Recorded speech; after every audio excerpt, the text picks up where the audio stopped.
एक साल कबल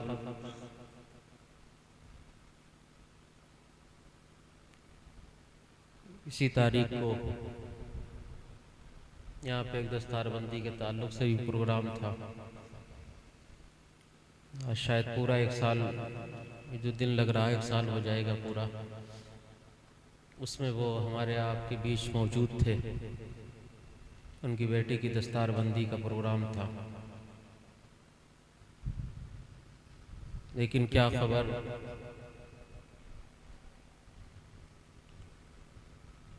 अल्लामा किफ़ायत अली काफ़ी ने क्या खूब कहा था, कोई गुल बाकी रहेगा ना चमन रह जाएगा, सुभान अल्लाह। एक रसूलुल्लाह का दीने हसन रह जाएगा।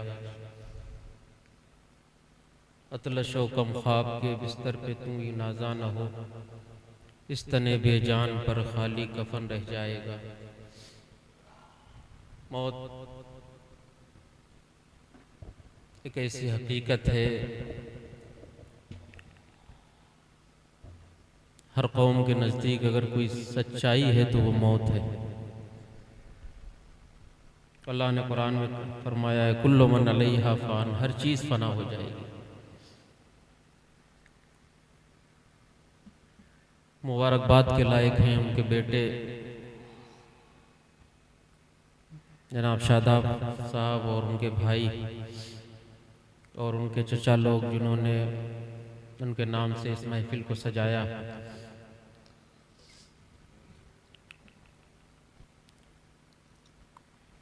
ये वालिदैन के लिए बहुत बड़ी चीज़ है कि उनके जाने के बाद उनके बेटे उन्हें याद रखें।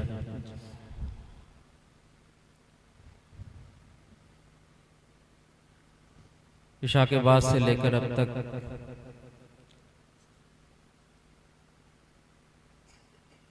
कितनी कुरान की तिलावतें हुई, दुरूद शरीफ पढ़ा गया, सुभान अल्लाह अल्हम्दुलिल्लाह कहा गया, तकरीरें हुई। आखिर ये सवाब कहाँ जाएगा? हुजूर अलैहिस्सलातु वस्सलाम ने फरमाया, मेरी उम्मत जब कब्रों में जाएगी तो गुनाहगार होगी, और जब कल मैदान महशर में उठेगी तो गुनाह से पाक होगी।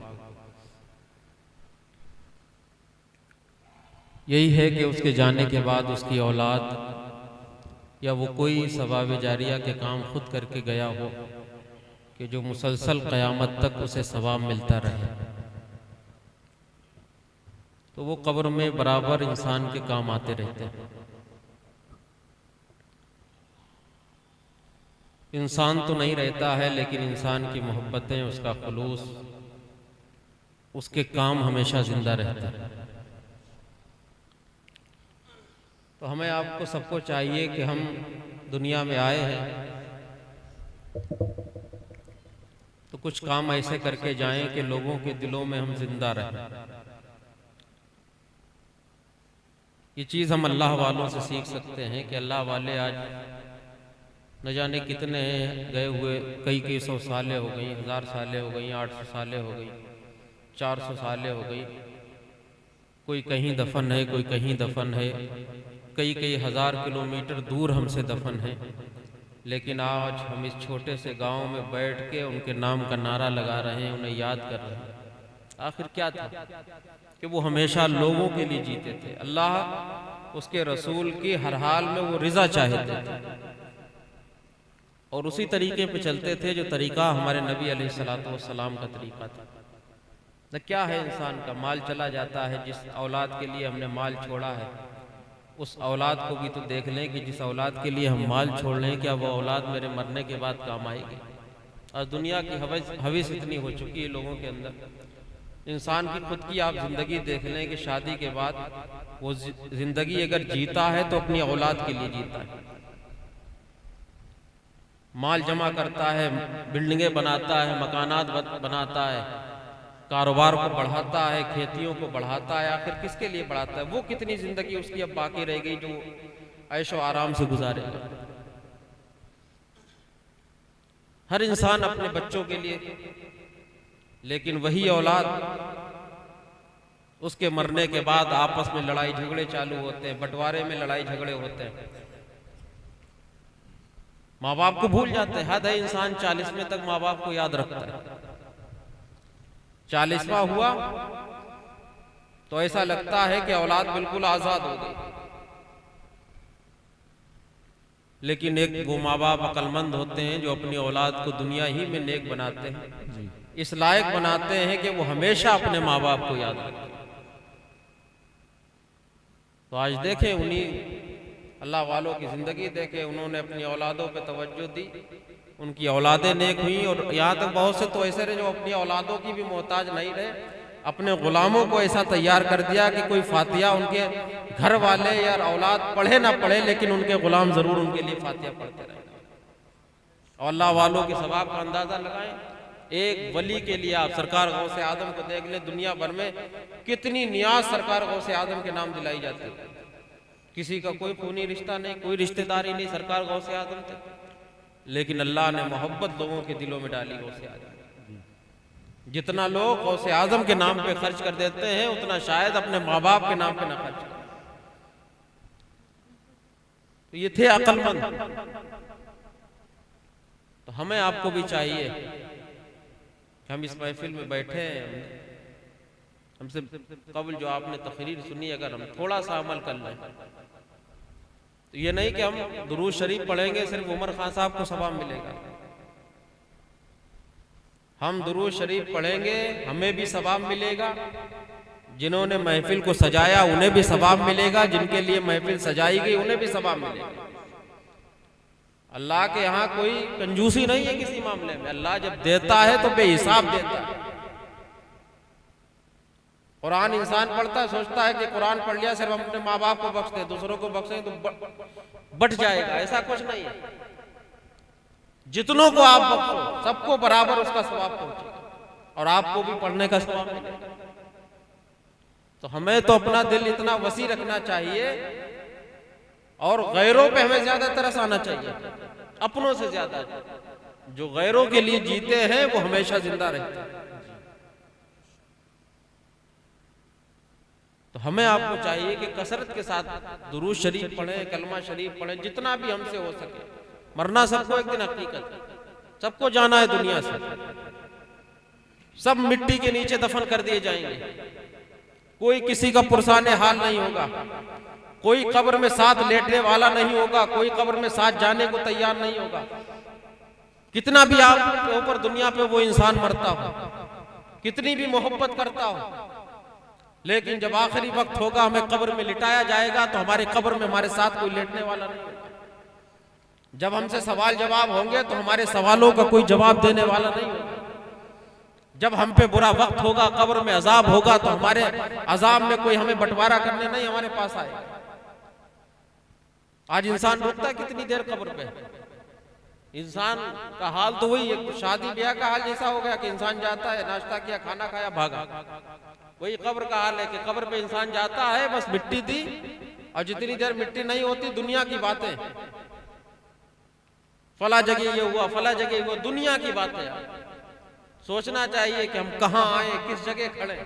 इस शहर खमोशा में हम खड़े हैं तो हमें कैसी बातें करना चाहिए, किसका जिक्र करना चाहिए, किसे याद करना चाहिए। लेकिन दुनिया की बातें, मिट्टी देना शुरू हुई, मिट्टी डाली, बस हाथ झाड़े, चल दी अपने घर की तरफ।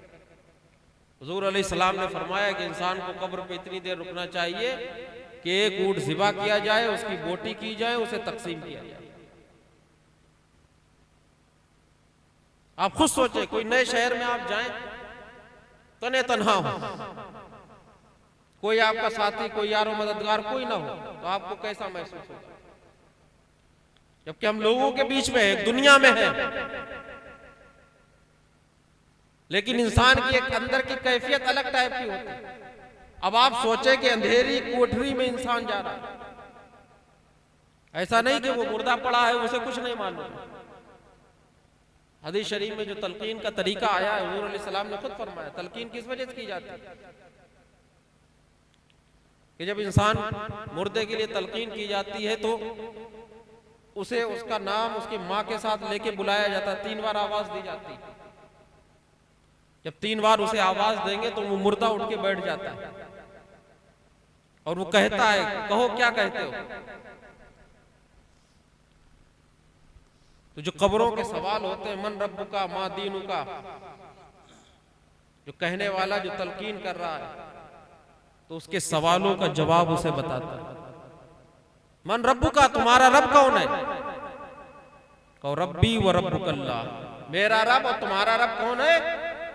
अल्लाह है। हुजूर अलैहिस्सलाम ने तरीका बताया। हम आप समझते हैं कि मुर्दा है, इसे तो कुछ नहीं पता, लेकिन ये तो जब पता होगा, जब हमारी खुद की आंखें बंद होगी, हम अपनी कब्रों में जाएंगे, तब हमें एहसास होगा कि हम क्या दुनिया में करके आए। अल्लाह वालों की जिंदगी देखें। हजरत शाह अब्दुल रहीम मुहद्दिस देहलवी रहमतुल्लाह अलैह एक कब्र पे गए, देखा कब्र फटी, एक अल्लाह के वली की कब्र थी, वो कब्र में बैठे हुए कुरान की तिलावत कर रहे।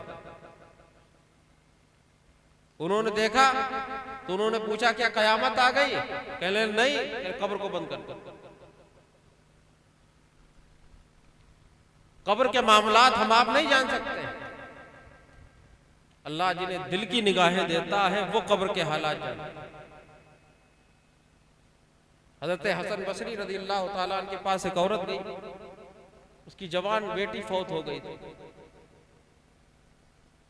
और कहने लगी हुजूर मुझे कोई ऐसा वजीफा बता दे कि मैं ख्वाब में अपनी बेटी को देख लिया करूं। जवान बेटी, इकलौती बेटी थी। हजरत हसन बसरी ने वजीफा बता दिया। रात में उसने ख्वाब में अपनी बेटी को देखा, अल्लाह के अजाब में मुब्तला पाया, गले में जंजीर पड़ी, लोहे का लिबास पहने, आग के शोलों में जल रही।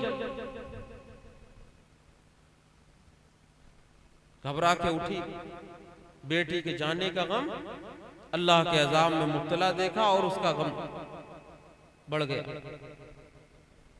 फिर दौड़ी दौड़ी हजरत हसन बसरी के पास गई कि हुजूर इससे बेहतर था कि मैं ना वजीफा आपसे पूछती, मैंने अपनी बेटी को अल्लाह के अजाब में मुब्तला पाया। एक दिन हजरत हसन बसरी, अल्लाह वाले कहां बैठे हो, कहां की सैर कर रहे हैं। हजरत हसन बसरी जन्नत की सैर पे देखा एक आलीशान महल है, उस महल से एक लड़की निकली, उसने सलाम किया और लड़की कहने लगी क्या आप मुझे पहचाने? हजरत हसन बसरी ने कहा नहीं, मैं तो नहीं जानता। तो वो कहने लगी मैं वही माँ की बेटी हूं जिस माँ ने मुझे देखने के लिए आपसे वजीफा पूछा था। तो हजरत हसन बसरी ताज्जुब में कहने लगे जो तुम्हारी माँ ने देखा था वो सच था या जो मैं देख रहा हूं वो सच है? तो वो बेटी कहती है कि जो मेरी माँ ने देखा था वो भी सच था और जो आप देख रहे हैं ये भी सच है। कि बात यह है कि जिस कब्रिस्तान में मैं दफन थी उस कब्रिस्तान में कई लोग ऐसे थे जिन पे अल्लाह का अजाब हो रहा था। एक कोई अल्लाह का बंदा वहां से गुजरा, उसने कुछ दुरूद शरीफ पढ़ रखे थे, उसने दुरूद शरीफ पढ़ के हम सारों के नाम बख्श दिए। अल्लाह ताला ने दुरूद की बरकत से हमसे अजाब कब्र को दूर कर और हमें जन्नत में आला महल अता कर दिया। लेकिन हम तो बता रहे दुरूद शरीफ पढ़ना भी भारी समझते हैं। दुनिया की बातें तो कर लेंगे, इधर उधर के किस्से कहानी तो हम बयान कर लेंगे, लेकिन हम कब्रिस्तान जाके भी हमें इतनी तौफीक नहीं होती कि हम अपने माँ बाप के नाम से ही कुछ पढ़ लें। जो औलाद जुमे की रोज अपने माँ बाप दोनों की कब्र या किसी एक की कब्र पे जाता है, अल्लाह ताला दोनों की मग़फ़िरत फरमाता है। एक रिवायत में तो यहां तक आया कि अल्लाह उसे एक मकबूल हज का सवाब अता फरमाता। लेकिन आज हमसे कहां तौफीक होती कि हम अपने माँ बाप की कब्र पे जाएं, क्योंकि माँ बाप की कद्र हमें नहीं मालूम है। और कद्र हमें माँ बाप की इसीलिए नहीं मालूम क्योंकि हमने अपने बच्चों को ऐसी जगह पढ़ाया नहीं कि जहां बताया जाए कि माँ बाप का मकाम क्या। हमने तो स्कूलों में पढ़ाया, हमने तो दुनिया की तालीम दिलाई। हम तो हमारा बच्चा जब डॉक्टर बनता है तो हम उसके डॉक्टरी पे फख्र करते हैं, हमारा कोई सरकारी मास्टर बनता है तो उसके रुपए पे हम फख्र करते हैं, दुनिया का कोई नेता बनता है तो उसके हम लाओ लश्कर पे फख्र करते हैं। दुनिया के कितने दिन में आप फख्र कर लेंगे? 30 साल 40 साल 50 साल की जिंदगी में आप अपने बेटों पे फख्र कर लें। लेकिन फख्र तो उन्हें होता है जो दुनिया में रहकर अपने बेटों को अल्लाह का वली बना के जाते हैं। उनसे पूछो कि उनके कब्र में अल्लाह ने उनके साथ क्या मामला किया। कोई तो एक बेटा आप ऐसा तैयार करते कि जो कब्र में आपके काम आता।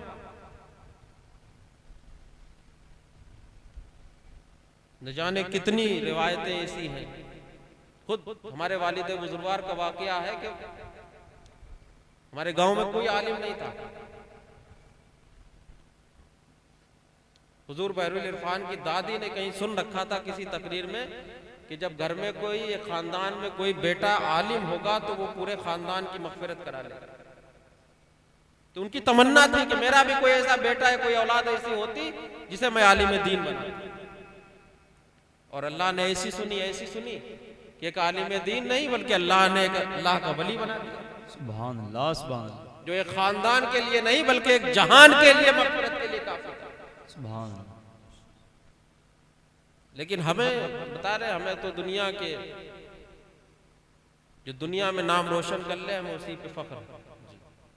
हम आप कोशिश करें कि हम कम से कम अपने एक बेटे को तो आलिम दीन बनाए जो अच्छे काम करे, जिसका सवाब हमारे जाने के बाद हमें मुसलसल मिलता है जी। एक बेटा जब घर में नेक होता है, आप अंदाजा लगाए वो आपको बख्शे या ना बख्शे, वो नमाजें पढ़ेगा तो माँ बाप को सवाब मिलेगा, वो सुभान अल्लाह कहेगा तो माँ बाप को सवाब मिलेगा, वो अच्छे कामों की तरफ चल के जाएगा तो माँ बाप को सवाब मिलेगा, वो किसी के साथ हुस्ने सुलूक करेगा तो माँ बाप को सवाब मिलेगा, वो किसी को दीन की दावत देगा तो माँ बाप को सवाब मिलेगा, वो जितने भी जिंदगी भर में अच्छे काम करेगा वो आलिम दीन बनाएगा, वो आलिम दीन जितने अच्छे काम करेंगे उन सबका सवाब उसके वालिदैन को मिलेगा। आप अंदाजा लगाएं कि ये सवाब कयामत तक नहीं रुकने वाला। एक बच्चे को आपने कुरान पढ़ा दिया, अब वो बच्चा जब तक जिंदगी में कुरान पढ़ेगा उस बच्चे को जो सवाब मिलेगा, लेकिन उसका सवाब उसे मिलेगा जिसने कुरान पढ़ा।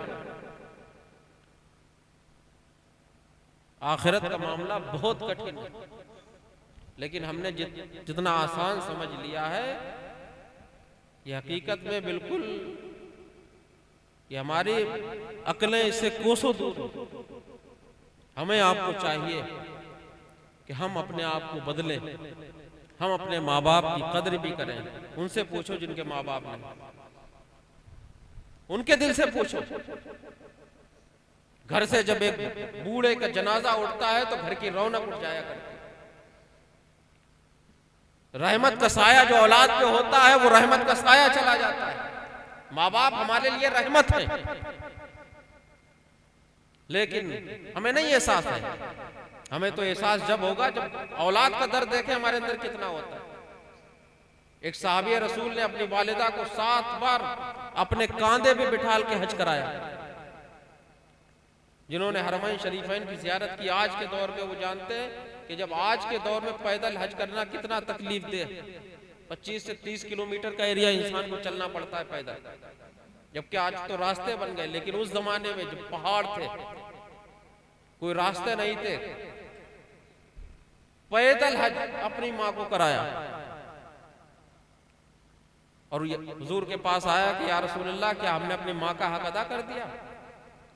हुजूर अलैहिस्सलाम फरमाते हैं, अभी तुमने वो भी हक अदा नहीं किया कि जब तुम्हारी माँ को तुम्हारी पैदाइश के वक्त जो तकलीफ हुई थी, जो दर्द हुआ था, उसका भी तुमने हक अदा नहीं किया।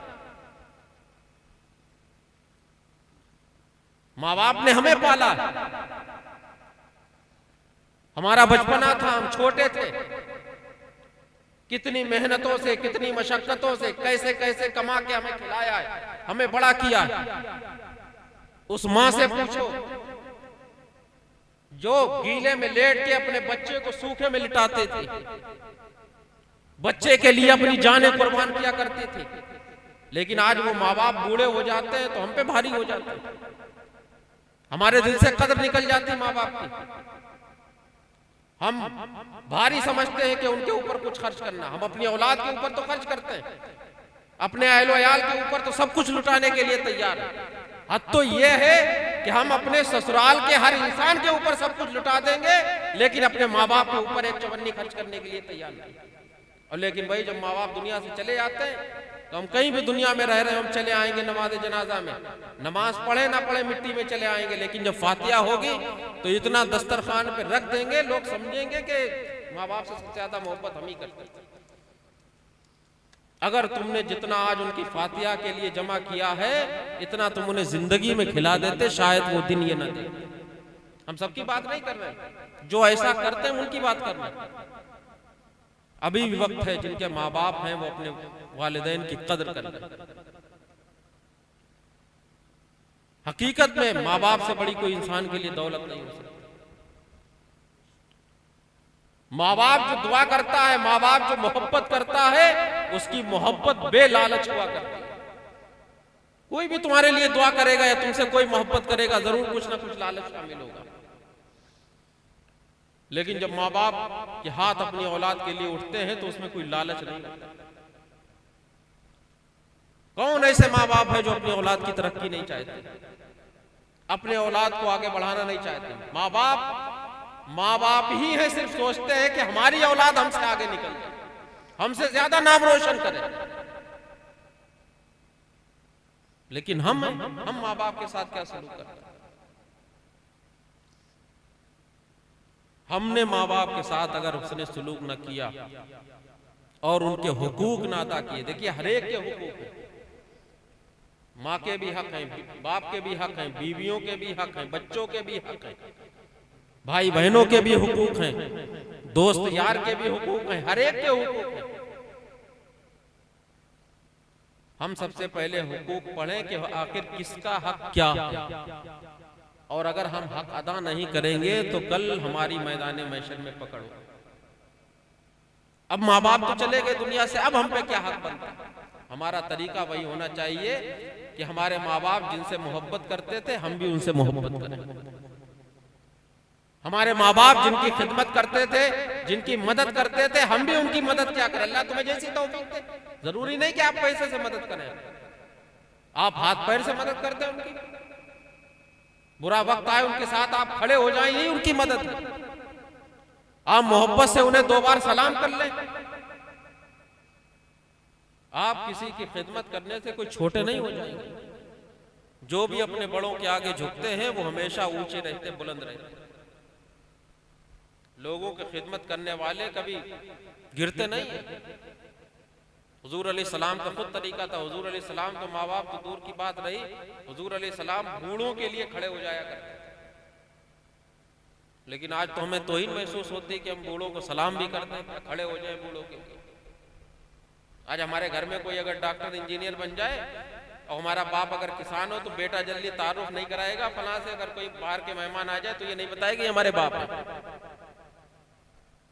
हमारे बहन भाइयों में अगर किसी के कोई आज़ा में कोई कमी हो तो जल्दी हम तारुफ नहीं कराते हैं, हमारा भाई है, हमारी बहन है, क्योंकि हम तौहीन महसूस करते हैं कि कहां हम हैं, कहां ये। सोचें आप उस माँ बाप की दुआओं से आप इन बुलंदियों पे पहुंचे। हमने अपने वालिद बुजुर्ग को आखिरी उम्र तक देखा कि उनके वालिद किसान थे, लेकिन जब भी वो हुजूर बहरुल इरफान के पास आते थे तो आखिरी उम्र तक हमने देखा है कि हुक्का पीते थे हजरत, और जब उन्हें देख लेते थे दूर से आते हुए तो हुक्का अलग करवा देते थे और खड़े हो जाया करते थे। तलबा जो पढ़ते थे ताज्जुब करते थे, उन्हें नहीं मालूम था ये आने वाला कौन है। वो लोगों से पूछा करते थे कोई एक बूढ़ा बड़ा आता है, हजरत उसके लिए खड़े हो जाता है। कहां एक अल्लाह का वली। लेकिन उन्हें मालूम है कि माँ बाप का मकाम क्या है, लेकिन हम तौहीन महसूस करते हैं। हम अगर डॉक्टर इंजीनियर बन जाए तो हमें नहीं तौफीक है कि हम अपने माँ बाप के लिए खड़े हो जाए, हम अपने माँ बाप के लिए कुर्सी छोड़ दें। बल्कि हद तो ये है कि हमारे यहाँ मेहमान आते हैं तो हम खुद बैठे रहते हैं, हम अपने माँ बाप से काम करवाते हैं। हमें अपनी रविश को बदलना होगा। जिनके भी माँ बाप हैं अभी से कदर कर लें। वो अगर माँ बाप की खिदमत अगर चाहे जन्नत हासिल करना तो माँ बाप की खिदमत करके भी वो जन्नत हासिल कर सकते। नहीं जिनके उनका तरीका कि वो उनकी कब्र पे जाएं, फातिहा पढ़ें, नमाज पढ़ें, ऐसे काम करें जिसका सवाब हमारे माँ बाप को मिलता है। कोई गलत काम करेंगे तो उसका अजाब भी माँ बाप को मिलेगा, और अगर अच्छे काम करेंगे तो उसका सवाब भी माँ बाप को मिलेगा। और हम माँ बाप से भी कहेंगे वो अपने बच्चों की अच्छी तरबियत करें। आखिरी टाइम ये ख्वाहिश ना करें कि अगर हमने तरबियत न की अब ये आके हमारी कब्र पे फातिहा पड़ेगा। आज हम खुद सोचे कि हमने अपने बाप दादाओं की कब्रों के निशान मिटा दिए। हमें नहीं मालूम कि हमारे दादा कहाँ दफन है, हमारे परदादा कहाँ दफन है। तो जब हमने अपने बड़ों को बुला दिया तो कल हमारी औलादें भी हमें बुला देंगी। अगर हम अपने बड़ों की कद्र करते रहे, हमने अपने बड़ों के नाम को जिंदा रखा, उनकी खिदमतों को अगर हमने जिंदा रखा, तो आने वाली नस्लें हमारी भी खिदमतों को जिंदा रखें। हम अपने आप को थोड़ा सा बदलें। प्रोग्राम कराने का मकसद ही कि उन्हें ईसाले सवाब पहुंचाना, और ईसाले सवाब जब भी पहुंचेगा कि हम कुछ ना कुछ तो यहां से हासिल करके जाएं। इतनी बड़ा पौन घंटे की आपने तकरीर सुन ली, दुरूद शरीफ के ताल्लुक से अच्छी बातें आपने सुनी। जब भी आपको याद आ जाए आप दुरूद शरीफ पढ़ लें। हालात तो ये हो गए, अभी आप देखें रेमोंड्स कंपनी, इसका कपड़ा चलता है, उसके बेटों ने अपने बाप को घर से निकाल दिया। अरबपति खरबपति इंसान, लेकिन औलाद को मालिक बना दिया, और औलाद ने क्या किया कि घर से निकाल दिया, बेचारा एक किराए के मकान में रह रहा है, खाने के लिए पैसे नहीं। हालात ये बन गए, ये दुनिया है। बेवफा दुनिया पे मत करे एतबार, तू अचानक मौत का होगा शिकार। मौत आकर ही रहेगी याद रख, जान जाकर ही रहेगी याद। हमें आपको बदलना है अपने आप को। हम औलाद के लिए सब कुछ छोड़े, हम नहीं मना कर रहे कि आप औलाद के लिए कुछ न छोड़ें, औलाद के लिए सब कुछ छोड़ें, लेकिन सबसे पहले औलाद के अंदर आप दीन छोड़ें। आप अगर अपनी औलाद को दीनदार बनाएंगे, थोड़ा सा आप डॉक्टर बनाएं, इंजीनियर बनाएं, सब कुछ बनाएं, लेकिन एक हाथ में अगर दुनिया हो तो एक हाथ में दीन भी होना चाहिए। कि सुबह उठ के अगर चंद आयतें भी वो तिलावत कर लेगा तो तब भी उसके माँ बाप को रोजाना सवाब पहुंचता। अगर हम चाहते हैं कब्र में भलाई, न तो आप हदीसों से साबित है कि रूहें जुमे की शब में, ईद के दिन, आशूरे के दिन घरों में जाती हैं, फरियाद करती हैं अपनी औलाद से, अपने भाइयों से, अपने माँ बाप से, कहती हैं इसाले सवाब करने के लिए।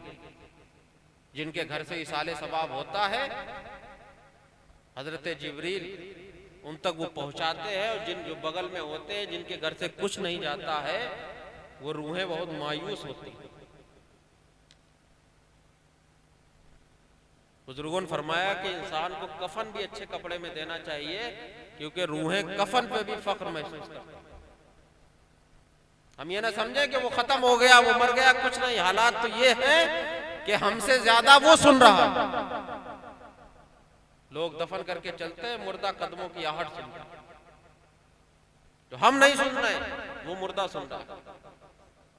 अब क्या मामलात हैं, क्या कैसी उसने दुनिया गुजारी, क्या उसने आमाल किए, वो जाने, अल्लाह जाने, अल्लाह का रसूल जाने।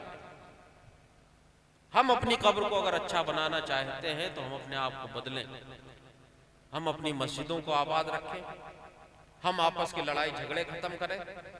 हम एक मोमिन की हैसियत से, जो हमारे नबी ने हमें रिश्ता दिया, हम दूसरे मोमिन से मोहब्बत करें। जो उसकी मदद हो सकती है, जो उसकी खिदमत हो सकती है एक मोमिन भाई की, वो हम उसकी मदद करें, उसकी खिदमत करें। अच्छा बोएंगे तो अच्छा काटेंगे, और जब अच्छा बोएंगे नहीं तो अच्छा काटने की आप उम्मीद न रखिए। हम हुस्ने सुलूक करते रहे, हमारा काम है लोगों के साथ भलाई करना। ये मेरे हुजूर का तरीका रहा। हुजूर अलैहिस्सलाम यतीमों के सर पे हाथ फेरा करते, यतीमों को पालते थे, बेवाओं को सहारा देते थे, कमजोरों को गले से लगाते थे। तो हमारा भी यही तरीका होना चाहिए। हम गरीबों की, अगर यतीमों की, बेवाओं की अगर मदद करेंगे तो हमें भी सवाब मिलेगा, हमारे वालिदैन को भी सवाब मिलेगा। और अच्छे काम हम अपनी औलाद के सामने अगर करेंगे, हम औलाद के सामने टीवी देखेंगे तो औलाद भी टीवी देखेगी। और यही अच्छे काम अगर औलाद के साथ करेंगे, सामने करेंगे, तो हमारे आने वाली नस्लें भी अच्छे ही काम करेंगे। बल्कि होना तो ये चाहिए कि हम फकीर की अगर मदद करें तो अपने बच्चे के हाथ करवाएं, कि बच्चा देखे और जाने मदद करना। कल जब वो बड़ा हो तब वो उसके अंदर भी दर्द हो कि हम गरीबों की मदद करें। अगर हम कब्रों में भलाई चाहते हैं, हम आखिरत में सुरखी चाहते हैं, और अगर जन्नत की हम तमन्ना रखते हैं, तो हम अपने आप को बदलें। अल्लाह ताला हमारी इस महफिल को कबूल फरमाए। जनाब उमर खां साहब की अल्लाह ताला बेहिसाब मग़फ़िरत फरमाए। हमें तो उम्मीद है इंशाअल्लाह अल्लाह हमारे मशाइख के तुफ़ैल अल्लाह ताला उन्हें ज़रूर इंशाअल्लाह माफ़ करेगा, उन्हें बख्श देगा। और इंशाअल्लाह अगर आप लोगों ने अमल कर लिया तो ये भी उनके लिए सवाब कोई कम नहीं है, बहुत। कहने का हम लोगों ने जो कहा, कहने का सवाब तो उन्हें मिल ही जाएगा, सुनने का सवाब मिल जाएगा। अगर अमल कर लेंगे आपका भी फायदा, और जिसके नाम से महफिल सजाई गई उसका भी फायदा। वमा अलैना इल्लल बलाग। खड़े हो जाएं, सलातो वस्सलाम।